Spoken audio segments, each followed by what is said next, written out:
Fala aí, galerinha, tudo bem? Então, gente, essa semana eu venho aqui trazendo para vocês, disponibilizando o módulo 6, tá, do livro de vocês, onde nós vamos estudar as histórias de formação e evolução do planeta Terra, tá legal? Nós vamos estudar as transformações que o planeta Terra teve ao longo de suas eras, e a questão das movimentações tectônicas, ok? Vamos lá. Olha aqui, galera, tem aqui uma tabelinha. Essa tabelinha é a tabela das escalas geológicas do planeta Terra. O que são escalas geológicas? Eras onde o nosso planeta ele foi se transformando ao longo dos anos, tá? Nessa tabelinha aqui, para a gente ler ela, nós lemos de trás para frente, tá? Por que de trás para frente? Porque assim, nós ocidentais contamos o nosso calendário a partir do nascimento de Cristo, tá? Do nascimento de Cristo para cá que nós contamos nosso calendário. Como é que nós vamos estudar períodos do nosso planeta muito antes de ter surgido até mesmo a própria vida humana, nós vamos contar aqui essa tabelinha antes de Cristo, tá ok? Então a gente começa aqui contando aqui através do período Adeano. Não sei se vocês estão vendo aí embaixo, estou passando a setinha do mouse. Tá lá, o período Adeano foi o período em que nós tivemos a origem do nosso sistema solar, tá? Depois do período Adeano, nós tivemos o Arqueano. No período Arqueano, nós tivemos aqui os primeiros organismos unicelulares do nosso planeta. Vocês já devem ter estudado isso em ciência. É, Período Proterozoico. O que surgiu no período Proterozoico? A primeira fauna de animais grandes e os primeiros organismos multicelulares. Tá? Nós tivemos aqui o Paleozoico. No período Paleozoico, nós tivemos a extinção de muitos animais marinhos e surgem os primeiros répteis, tá? E soterramento de plantas, início de formação de resíduos de carvão mineral, primeiras plantas terrestres e por aí vai. Nós tivemos aqui dentro do período Fanerozoico, tá? Meus nomes são meio complicados mesmo de falar. Nós tivemos aqui tanto a era Paleozoica como a era Mesozoica. Na era Mesozoica, nós tivemos aqui a extinção dos dinossauros, tá? Já lá na era Cenozoica, nós temos aí a idade dos mamíferos. Os mamíferos começam a surgir aqui no período Cenozoico. E também temos aí a formação das cordilheiras, né, que são os complexos de montanhas, como a Cordilheira dos Andes, a Cordilheira do Himalaia, os Alpes. Assim, gente, nós somos seres humanos, nós somos classificados como mamíferos. Nós, seres humanos, não vivemos na mesma época que os dinossauros, tá? Os dinossauros, está aqui para vocês aqui, ó, eles se extinguiram na era da Mesozoica, tá? Aqui, ó, extinção dos dinossauros. Os seres humanos, os mamíferos, eles vão surgir na era Cenozoica. Então isso daí que vocês veem em filme, onde os seres humanos brigando para sobreviver na época dos dinossauros, até mesmo desenhos animados, aonde o ser humano tem que conviver com os dinossauros e tudo mais, e até se alimenta de carne de dinossauro. Gente, isso é só ficção, isso é só desenho. Os seres humanos não viveram na mesma época, na mesma era dos dinossauros, tá legal? Os dinossauros ficaram extintos no período Mesozoico e os seres humanos, os mamíferos, vão surgir no período Cenozoico, tá legal?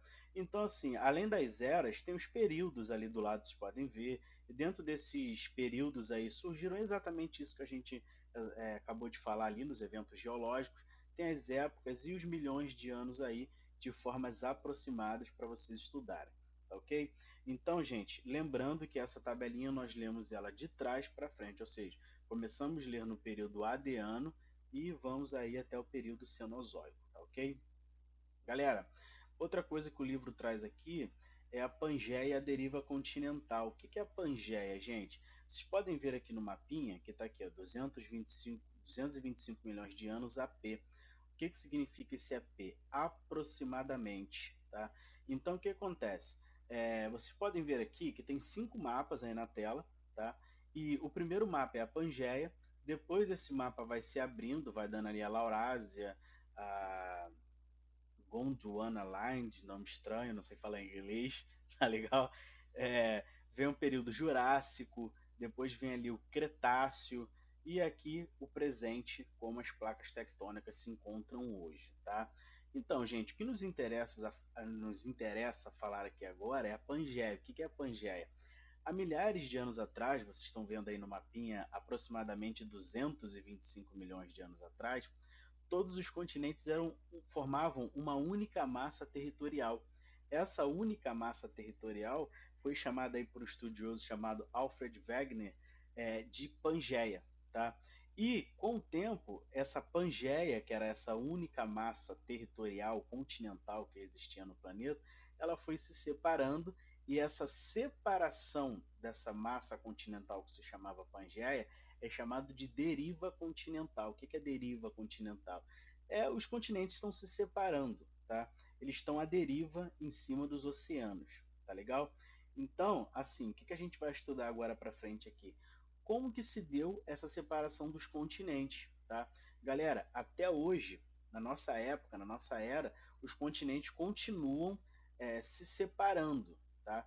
Como que acontece essa separação dos continentes? A gente vai estudar aqui agora a partir do próximo slide. Aqui, antes de tudo, a gente tem que entender aqui as camadas internas da Terra. Aqui está um desenho, tá, do planeta Terra e as camadas internas do nosso planeta. Tem a crosta terrestre, que é a camada onde nós vivemos, onde nós passeamos, andamos, caminhamos, andamos de carro, tá? Que é aí o solo onde você pisa, essa é a crosta terrestre. Depois da crosta terrestre, nós temos ali o manto superior, tá? Aí vem o manto inferior, o núcleo externo e a camada mais quente do interior do nosso planeta, que é o núcleo interno. Coloquei um resuminho aqui para vocês da crosta terrestre. Ó. É a camada mais fina, sólida e superficial da Terra, onde nós vivemos.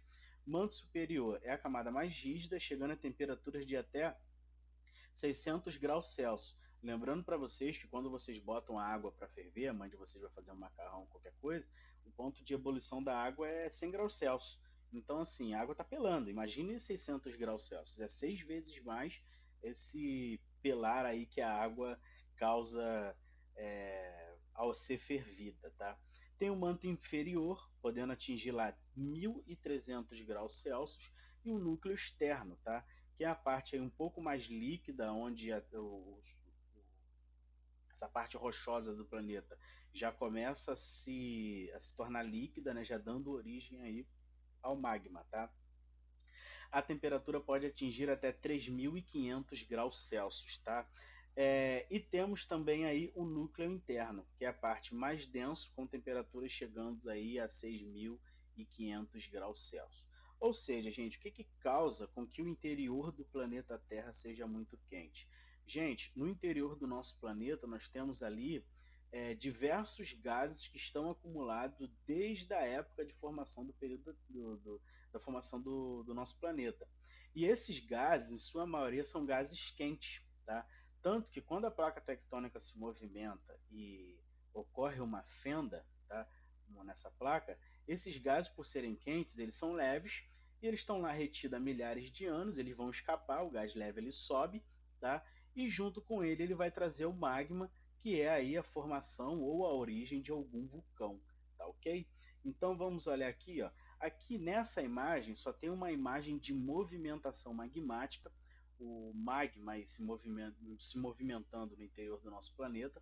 Depois lá na plataforma, que o meu computador não tem uma placa de vídeo muito boa, para eu captar vídeo daqui do meu notebook e mostrar para vocês, como eu estou fazendo aqui agora, com slide, não tem como, minha placa de vídeo é fraca, mas o que eu fiz? Eu separei um videozinho de um minuto só, que está lá, correntes de convecção e movimento magmático, tá?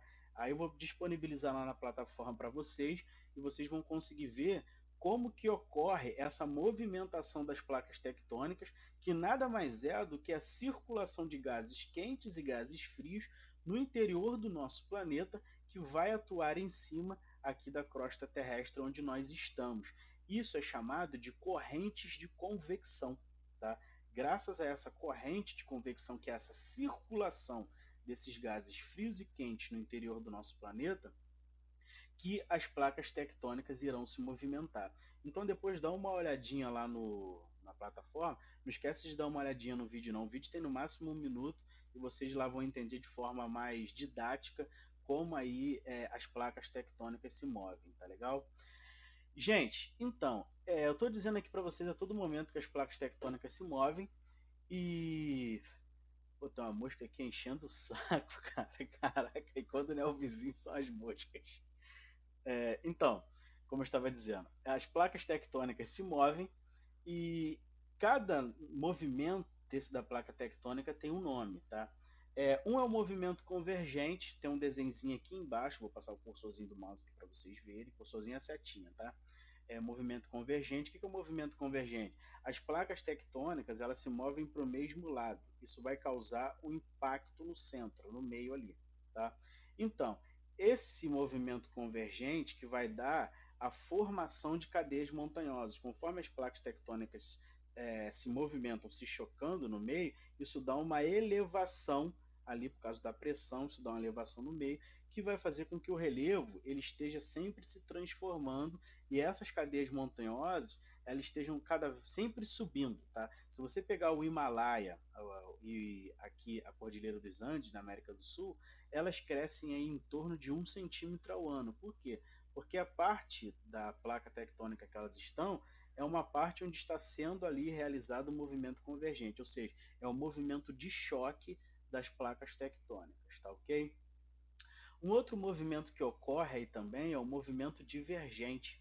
O que é o movimento divergente? Ele ocorre é o seguinte: enquanto o convergente se choca, o movimento divergente, as placas vão para lados opostos. Tá? Elas vão para lados opostos, ou seja, elas se afastam. Esse afastamento das placas tectônicas vai fazer uma fenda no meio, ali, uma fenda, tá? E como eu falei, no interior do planeta Terra existem diversos gases que estão circulando lá em sua maioria são gases quentes. Esses gases quentes, a essa placa tectônica ela se mover e deixar uma fenda no meio, o que ele vai fazer? Ele vai subir. Ao ele subir, ele vai trazer junto com ele o magma que está lá no interior do planeta Terra. Tá? Ou seja, se for numa área oceânica, isso vai dar o surgimento de algumas novas ilhas. Tá? As ilhas se formam assim: o magma é expelido do interior do planeta Terra cai no oceano, ele se esfria e vai assim dando surgimento de novas ilhas, tá ok? O outro movimento também, que o segundo desenho, que é o que está aqui no meio aqui do mapa, é o movimento transformante, ou se você quiser chamar, movimento transcorrente, tá? É quando as placas tectônicas se movimentam se deslizando uma do lado da outra, tá? Esse movimento aí de deslize, que é o movimento transformante ou transcorrente, ele vai dar o surgimento às falhas tectônicas. A galera aí que gosta de jogar um videogamezinho já deve ter jogado GTA San Andreas ou até mesmo já deve ter escutado falar no GTA San Andreas. Por que o GTA San Andreas tem o nome de San Andreas? Então, gente, San Andreas é aí uma das falhas geológicas mais famosas do nosso planeta e ela foi formada exatamente pela movimentação tectônica transformante ou transcorrente, como você queira chamar. E como o GTA ele acontece na cidade de San Andreas, acabaram aí dando o nome desse jogo a essa falha lá, que inclusive é um dos principais pontos turísticos, tá ok? No oeste aí dos Estados Unidos. Galera, então, a gente está falando de placa tectônica e tudo mais, eu botei um mapa aqui, que é um mapa de movimentação tectônica. O que é um mapa de movimentação tectônica? Olha aqui, primeira coisa a gente tem que entender o seguinte, a água do oceano ela não está flutuando do nada. Embaixo da água do oceano tem um solo, tá? Então, assim, se tem um solo embaixo da água do oceano, tem placa tectônica lá. Então, como que nós chamamos essa placa tectônica oceânica? Se chama de placa litosférica ou placa oceânica, você pode chamar assim também. E essas placas tectônicas, onde ficam os continentes, os países e os municípios e por aí vai. Essas são as placas tectônicas, que nós já conhecemos, placas tectônicas terrestres, pode ser chamado assim também, tá? Então, se atentando o mapa aqui, eu vou explicar da América do Sul. Você está vendo aqui uma setinha do mouse? Está aqui, ó, placa sul-americana.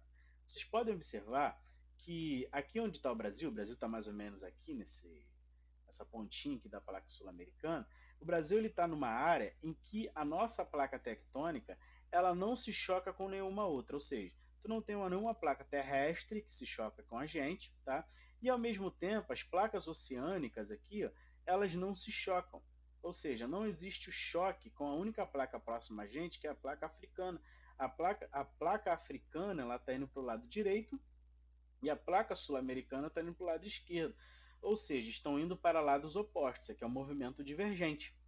Então, gente, isso aqui é um dos fatores que explica o porquê no Brasil nós não temos a ocorrência de terremotos. Tá? Ah, professor, mas eu vi uma reportagem que foi sentido em tal lugar do Brasil uma movimentação de terra, né, que é chamada abalo sísmico na geografia. Então, gente, essa movimentação de terra provavelmente ela não surgiu no Brasil, tá? Ela pode ter surgido em países vizinhos nossos, como Bolívia, Peru, tá? E dependendo da movimentação tectônica lá do impacto, foi tão forte que fez com que alguns lugares próximos tiveram alguns tremozinhos de terra, tá legal? Por que eu estou falando isso? Olha aqui na América do Sul ainda, a nossa placa sul-americana, ela aqui nessa parte aqui do costeando o Oceano Pacífico, ela se choca com a placa de Nazca, que é uma placa litosférica, ou seja, uma placa oceânica, tá? Tanto que costeando aqui, ó, o Oceano Pacífico, que é onde fica Peru, Bolívia, Chile, os países aqui, ó, aqui tem uma cadeia de montanhas que é chamada Cordilheira dos Andes. Ou seja, o que deu a formação da Cordilheira dos Andes?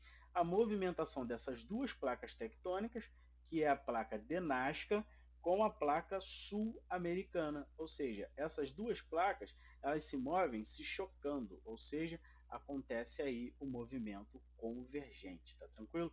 Se você pegar aqui a outra maior formação montanhosa do nosso planeta também, que é a Cordilheira dos Andes, ó, aqui não tem nome aqui essa plaquinha aqui, mas aqui é a placa indiana, tá? Aqui em cima tem a placa eurasiática. Você pode ver que a placa indiana, tá? Ela, ao se movimentar, ela se choca com a placa eurasiática, ou seja, a cordilheira do Himalaia, ela aqui, ó, ela se forma com a movimentação da placa indiana e com a movimentação da placa eurasiática, que ao se movimentar, ambas se chocam, ou seja, está acontecendo um movimento convergente aí. Show? Galera, é isso daí. Espero que vocês tenham gostado. Espero que vocês tenham entendido, tá? Agradecer a galera aí que está refazendo os exercícios quando eu peço lá na plataforma, tá? Tu vê lá que eu peço para às vezes dar uma reassistida no vídeo, ler alguma página do livro para fazer as atividades, porque o certo é você estar sempre lendo as páginas do livro para fazer atividade. Tu vê que tem alguma galerinha que realmente vai lá, se esforça, realiza a leitura e você vê na resposta que essa galera está se esforçando. Em contrapartida tem outros que não, né? Você vê que foram respostas pegadas da internet, que muitas vezes nem leu, copiou e colou. Mas, gente, a gente está vivendo num período complicado aí no nosso planeta, né? Não é algo que só envolve o Brasil. E assim, se a gente não nos cooperarmos, vai ser difícil, porque não existe uma outra forma, não foi encontrada uma outra forma de suprir as aulas nesse período tão difícil que nós estamos vivendo. Então, valeu, galera. É isso daí, até a próxima. Saudade de todos aí. Espero que assim que tudo isso passar, todos nós podemos voltar aí com saúde e firme e forte. Valeu, galera. Aquele abraço aí e até a próxima.